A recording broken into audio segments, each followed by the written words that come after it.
Hello friends, welcome to Bismi Samayal. இன்னைக்கு ஒரு யூஸ்ஃபுல்லான இன்ட்ரெஸ்டிங்கான வீடியோ தான். ரொம்ப புதுசான கிச்சன் டிப்ஸும் வீட்டு குறிப்புகளும் இந்த வீடியோல நம்ம பார்க்க போறோம். சோ வீடியோக்குள்ள போறதுக்கு முன்னாடி நம்ம சேனலை நீங்க ஃபர்ஸ்ட் டைம் பார்க்கறீங்கன்னா மறக்காம Subscribe பண்ணிக்கோங்க. இப்போ நம்ம ஃபர்ஸ்ட் டிப் என்னங்கறத பார்க்கலாம்.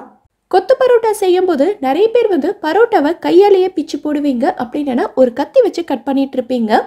அவ்ளோ வேலையெல்லாம் நம்ம செய்ய வேண்டியது இல்ல. ஜஸ்ட் ஒரு 2-3 செகண்ட் இருந்தாலே போதும். கொஞ்சம் கூட கஷ்டமே இல்லாம நம்ம கடையில கிடைக்கிற மாதிரி பரோட்டாவை நல்ல பொடி பொடியா உதுத்தி எடுத்துடலாம். எப்படிங்கறத பார்க்கலாம். இதுக்கு நம்ம யூஸ் பண்ண போறது மிக்ஸி ஜார் தான்.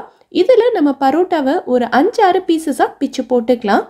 இவ்ளோ பெரிய மிக்ஸி ஜார் தேவைப்படாது. என்கிட்ட இதுதான் இருக்குன்றதுனால நான் எடுத்திருக்கேன். இப்போ இந்த பரோட்டாவை நம்ம ஃபுல்லா அரைச்சிட கூடாது. இதுக்கு மெயினான ட்ரிக்கே பாத்தீங்கன்னா வைப்பர் தான். இதை ஒரு 2-3 தடவை விட்டு வைப்பர்ல போட்டு எடுத்துக்கலாம். நான் வைப்பர்ல போட்டு எடுத்துட்டேன் பாருங்க. இந்த அளவுக்கு நல்ல பொடி பொடியா உத்திரியா கிடைச்சிரும். நீங்க கத்தி வச்சு குட்டி குட்டியா கட் பண்ணா கூட இந்த அளவுக்கு வராது. ஒரு 2-3 செகண்ட்லயே டக்குன்னு வேலை முடிஞ்சிருச்சு. ஒரே சமயத்துல நம்ம 2-3 பரோட்டா கூட போட்டு எடுத்துக்கலாம். எவ்வளோ சூப்பரா வந்திருக்கு பாருங்க. இந்த மாதிரி மிக்ஸி ஜார் யூஸ் பண்ணும்போது நேரமும் நமக்கு மிச்சமாகும், வேலையும் ஈஸியா முடிஞ்சிடும். ஸோ நீங்களும் ட்ரை பண்ணி பாருங்க. இந்த டிப் உங்களுக்கு யூஸ்ஃபுல்லாக இருந்ததுன்னா வீடியோக்கு ஒரு லைக் கொடுங்க. இப்போ நம்ம அடுத்த டிப் என்னங்கிறத பார்க்கலாம். நிறைய பேருக்கு சப்பாத்தி சுட்டு முடிச்சு சூடு ஆறுனதுக்கு அப்புறமா காஞ்சு போய் வரட்டி மாதிரி இருக்கும். நம்ம டிஃபன் பாக்ஸில் பேக் பண்ணி கொடுத்து அனுப்பும் போதும் குட்டீஸ் ரொம்ப ஹார்டாக இருக்குன்னு சொல்லிட்டு அப்படியே திருப்பி எடுத்துகிட்டு வந்துடுவாங்க. அப்படி இருக்கவங்க இப்போ நான் சொல்கிற டிப்பை ட்ரை பண்ணி பாருங்கள். சப்பாத்தி இந்த அளவுக்கு நல்ல லேயராக அவ்வளோ சாஃப்டாக இருக்கும். சூடு ஆறுனதுக்கு அப்புறமாவும் இதே சாஃப்ட்னஸோடு இருக்கும். ஃபஸ்ட்டு சப்பாத்தி மாவை கொஞ்சமாக மாவு தூவிட்டு எப்பயும் போல் நல்லா தேய்ச்சி எடுத்துக்கலாம். எவ்வளோ மெல்லிசாக தேய்க்க முடியுமோ அவ்வளோ மெல்லிசாக தேய்ச்சி எடுத்துக்கோங்க. அடுத்ததாக பார்த்தீங்கன்னா இதில் கொஞ்சமாக நம்ம எண்ணெய் அப்ளை பண்ண போகிறோம். இந்த எண்ணெய்க்கு பதிலாக நீங்கள் கொஞ்சமாக பட்டர் அப்படி இல்லைன்னா நெய் கூட சேர்த்துக்கலாம். இன்னுமே நல்ல ஹெல்த்தியான ஆப்ஷனாக இருக்கும். இதை சப்பாத்தி மாவோட எல்லா பக்கமும் நல்லா தேய்ச்சி விட்டுட்டு இது கூட கொஞ்சமாக மாவு தூவிக்கலாம். மைதா மாவு இல்லை கோதுமை எது வேணாலும் நீங்கள் தூவிக்கலாம். அடுத்ததாக இதோட சென்டரில் இருந்து ஒரு பக்கம் மட்டும் கத்தி வச்சு கோடு போட்டுட்டு இதை நான் வீடியோவில் காட்டுற மாதிரி குட்டி குட்டியாக மடித்து எடுத்துக்கோங்க. ஸோ பார்த்தீங்கன்னா இந்த மாதிரி தான் இருக்கும். இது கொஞ்சம் அகலமாக இருக்கிறதுனால இன்னொரு மடிப்பு மடிச்சுட்டு இதை மடக்கி வச்சு எப்பயும் போல் மறுபடியும் தேய்ச்சி எடுத்துக்கலாம். இதில் இடையில நம்ம எண்ணெயும் மாவும் சேர்த்துருக்கிறதுனால நல்ல லேயராக வரும். ஸோ அடுத்து இதை எப்பயும் போல் நல்லா தேய்ச்சி எடுத்துட்டு சூடான தோசைக்கல்ல சுட்டு எடுத்துடலாம். குட்டீஸ்க்கு கொடுக்கும்போது கொஞ்சமாக நெய் அப்படி இல்லைன்னா எண்ணெய் விட்டு சுட்டு எடுத்துக்கலாம். இதை இப்போ நான் பிச்சு காட்டுறேன் பாருங்கள் எவ்வளோ சாஃப்டாக வந்திருக்குன்னு. இடையில நல்ல லேயராக வந்திருக்கு. ஸோ இந்த சப்பாத்தி சூடு ஆறுனாலுமே இடையில நிறைய லேயர்ஸ் இருக்கிறதுனால ரொம்ப சாஃப்டாகவே தான் இருக்கும். கொஞ்சம் கூட காஞ்சி போகாது. ஸோ இந்த மாதிரி ட்ரை பண்ணி பாருங்கள். இந்த டிப் உங்களுக்கு யூஸ்ஃபுல்லாக இருந்ததுன்னா வீடியோக்கு ஒரு லைக் கொடுங்க. இப்போ நம்ம அடுத்த டிப் என்னங்கிறத பார்க்கலாம். இந்த மாதிரி மரக்கரண்டியெல்லாம் நம்ம கடையிலேருந்து வாங்கும்போது எல்லா கரண்டியுமே ஒரே மாதிரி நல்ல ஸ்மூத் ஃபினிஷில் இருக்கும்னு சொல்ல முடியாது. ஒரு சில கரண்டியில் பார்த்தீங்கன்னா இந்த மாதிரி அங்கங்கே கொஞ்சம் செதிலாக இருக்கும். இதை பார்க்கும்போதே உங்களுக்கு தெரியும்னு நினைக்கிறேன். ஸோ இதை நம்ம யூஸ் பண்ணும்போது இதில் இருக்க குட்டி குட்டி பீசஸ் நம்ம சமையலில் கலக்கிறதுக்கும் சான்சஸ் இருக்குது. அது மட்டும் இல்லாமல் இதை நம்ம கழுவும் போதுமே கை ஃபுல்லாக நிறைய ஸ்க்ராச்சஸ் ஆயிரும், கையிலெல்லாம் குத்திரும். ஸோ இதை எப்படி நல்லா ஸ்மூத் ஆக்குறதுன்னு பார்க்கலாம். இதுக்கு நம்ம யூஸ் பண்ண போகிறது பார்த்திங்கன்னா உப்புத்தாள் தான். நிறைய பேருக்கு இந்த உப்புத்தாள் பற்றி தெரிஞ்சிருக்கும். எல்லா கடைகள்லையுமே ₹1 ₹2 கூட கிடைக்கும். ஸோ அதிலிருந்து ஒரு சின்ன பீஸ் மட்டும்தான் நம்ம இப்போ யூஸ் பண்ண போகிறோம். இந்த உப்புத்தாள் வச்சு சொரப்பான இடத்துல நம்ம தேய்ச்சி விட்டுறலாம். லைட்டாக தேய்ச்சாலே போதும், நல்ல ஸ்மூத்தான ஃபினிஷ் கிடைக்கும். இப்போ நான் காட்டுறேன் பாருங்கள் எவ்வளோ சூப்பராக இருக்குன்னு. ரொம்பலாம் இல்லை, ஒரு 2 தடவை தான் தேய்ச்சேன், டக்குன்னு போயிருச்சு.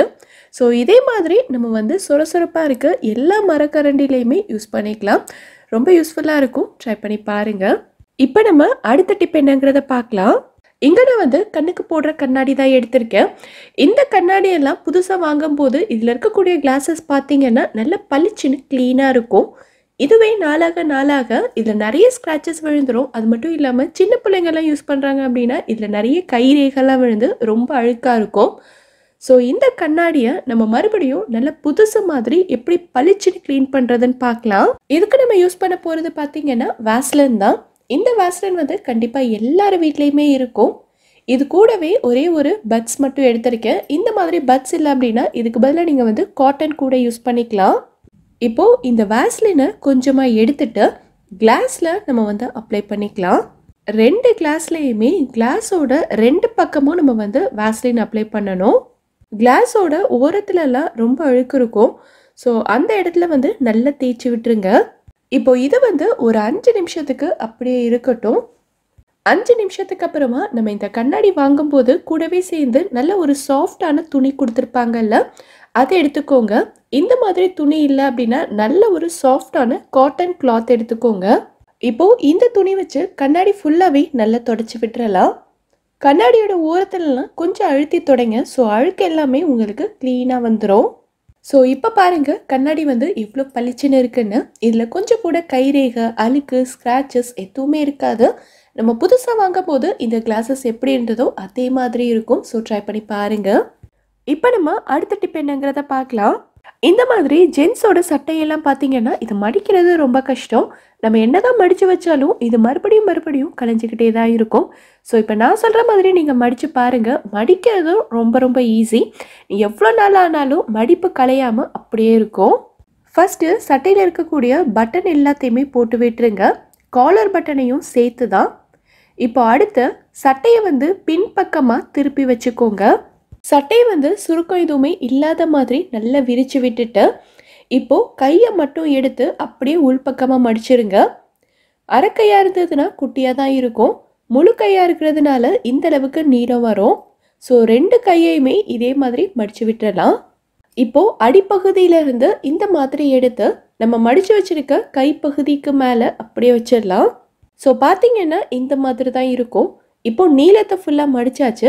அடுத்து நம்ம வந்து அகலத்தை மடிக்க போகிறோம். இப்போது இந்த சைடில் இருக்கிறத இப்படி மடித்து விட்டிங்கன்னா இந்த இடத்துல ஒரு பாக்கெட் மாதிரி வரும். ஸோ இன்னொரு பக்கத்தில் இருக்கிறத எடுத்து அப்படியே இதுக்குள்ளே விட்டுறலாம். ஸோ இந்த மாதிரி நம்ம உள்ளே விட்டுறதுனால சட்டை வந்து நமக்கு பிரிஞ்சு வராது. அவ்வளோதான். இதை திருப்பி பார்த்திங்கன்னா நம்ம கடைகளில் மடித்து வைக்கிற மாதிரி அவ்வளோ பர்ஃபெக்டாக இருக்கும். பார்க்குறதுக்கும் நல்ல நீட்டாக இருக்கும். ஸோ இதை மடிக்கிறதுமே ரொம்ப ஈஸி. இந்த மாதிரி மடித்து நம்ம கபோர்டில் வைக்கும்போது எவ்வளோ நாள் ஆனாலும் சரி இதோட மடிப்பு கலையாமல் நம்ம வச்ச மாதிரியே நல்ல நீட்டாக இருக்கும். ட்ரை பண்ணி பாருங்கள். குழந்தைங்களுக்கு சாக்லேட், ஐஸ்கிரீம் எல்லாம் கொடுக்கறது அந்த அளவுக்கு நல்லதில்லைன்னு நினைக்கிறவங்களுக்கு இப்போ நான் சொல்கிற டிப் வந்து ரொம்ப யூஸ்ஃபுல்லாக இருக்கும். இது செய்கிறதுக்கு 30 செகண்ட் தான் தேவைப்படும். ரொம்ப பெரிய இன்க்ரீடியன்ஸ் உங்களுக்கு தேவைப்படாது. நம்ம வீட்டில் எப்போவுமே இருக்கிற சாதாரண பொருட்களே போதும். இது சாப்பிட்றதுக்கு அவ்வளோ டேஸ்ட்டாக இருக்கும். குழந்தைங்களும் விரும்பி சாப்பிடுவாங்க. ரொம்பவே நல்லதும் கூட. இது செய்கிறதுக்கு நமக்கு தேவையானது தயிர் தான். தயிர் வந்து எல்லார் வீட்லேயுமே வச்சுருப்போம் இல்லையா? ஸோ நல்லா ஃப்ரெஷ்ஷாக இருக்கிற மாதிரி, அதிகம் புளிப்பில்லாத மாதிரி நல்ல கெட்டியான தயிராக பார்த்து எடுத்துக்கோங்க. உங்களுக்கு வந்து எவ்வளோ வேணுமோ அவ்வளோ எடுத்துக்கலாம். நான் வந்து ஒரு 5 டேபிள் ஸ்பூன் அளவுக்கு எடுத்திருக்கேன். இது கூட நம்ம வந்து இனிப்பு சேர்க்கணும். நான் வந்து ஒயிட் சுகர் சேர்க்குறேன். இது சேர்க்குறதுக்கு விருப்பம் இல்லாதவங்க தேன் அப்படி இல்லைன்னா நாட்டு சக்கரை கூட யூஸ் பண்ணிக்கலாம். நான் வந்து ஒரு 3/4 டேபிள் ஸ்பூன் அளவுக்கு சுகர் சேர்த்துருக்கேன். இனிப்பு வந்து ரொம்ப அதிகமாகவும் சேர்க்க வேண்டாம்.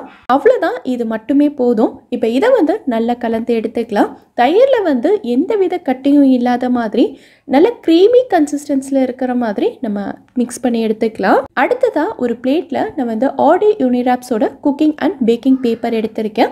பேக்கிங் பேப்பர் யூஸ் பண்ணால் தான் நமக்கு இந்த ரெசிபிக்கு ஈஸியாக இருக்கும். ஒட்டாமல் எடுக்க வரும். அடுத்து நம்ம ரெடி பண்ணி வச்சுருக்க தயிரை இதில் ஊற்றிட்டு நல்லா ஸ்ப்ரெட் பண்ணி விட்டுக்கலாம். கொஞ்சம் திக்காகவே ஸ்ப்ரெட் பண்ணுங்கள். அப்போ தான் நமக்கு ஈஸியாக எடுக்க வரும். இப்போது இதுக்கு மேலே நான் வந்து கொஞ்சமாக கார்னிஷிங்காக கட் பண்ண பாதாம் தூவிக்கிறேன். உங்களோட இஷ்டம்தான். நீங்கள் மேலே கார்னிஷிங்க்கு எது வேணாலும் யூஸ் பண்ணிக்கலாம். அது மட்டும் இல்லாமல் இதை கடித்து சாப்பிடும்போது நல்ல க்ரன்ச்சியாகவும் இருக்கும். கூடவே கொஞ்சமாக கிரேப்ஸும் கட் பண்ணி வச்சுருக்கேன். இப்போ இதை வந்து ஒரு 4லேருந்து 5 மணி நேரத்துக்கு ஃப்ரீசரில் வச்சு நம்ம ஃப்ரீஸ் பண்ண போகிறோம். ஒரு 5 மணி நேரம் ஆனதுக்கப்புறமா நான் ஃப்ரீசர்லேருந்து வெளியில் எடுத்துட்டேன். எவ்வளோ சூப்பராக வந்திருக்கு பாருங்கள். இதை வந்து நீங்கள் குழந்தைங்களுக்கு சாக்லேட்டுக்கு பதிலாகவோ இல்லை ஐஸ்கிரீமுக்கு பதிலாகவோ கொடுக்கலாம். இதில் வந்து நம்ம தயிர் தான் சேர்த்துருக்கோன்றதுனால ரொம்பவே ஹெல்த்தியானது. அது மட்டும் இல்லாமல் இதோட டேஸ்ட்டுமே சூப்பராக இருக்கும். ஸோ ட்ரை பண்ணி பார்த்துட்டு எனக்கு கமெண்ட்டில் சொல்லுங்கள். இந்த வீடியோவில் நான் சொல்லியிருக்க டிப்ஸ் எல்லாமே உங்களுக்கு ரொம்பவே யூஸ்ஃபுல்லாக இருந்திருக்கும்னு நினைக்கிறேன். இதுல இருந்து ஏதாவது ஒரு டிப் உங்களுக்கு யூஸ்ஃபுல்லா இருந்தாலும் மறக்காம எனக்கு கமெண்ட்ல சொல்லுங்க. இந்த வீடியோ பிடிச்சிருந்தா லைக் பண்ணுங்க. உங்க ஃப்ரெண்ட்ஸ் உங்க ஃபேமிலி மெம்பர்ஸ்க்கு இந்த வீடியோ யூஸ்ஃபுல்லா இருக்கும்னு நினைச்சீங்கன்னா கண்டிப்பா ஷேர் பண்ணுங்க. மறக்காம நம்ம பிஸ்மி சமையலுக்கு சப்ஸ்கிரைப் பண்ணிட்டு பக்கத்துல இருக்கக்கூடிய பெல் ஐகான்ல ஆப்ஷன் ஆலும் கிளிக் பண்ணுங்க. தேங்க்யூ.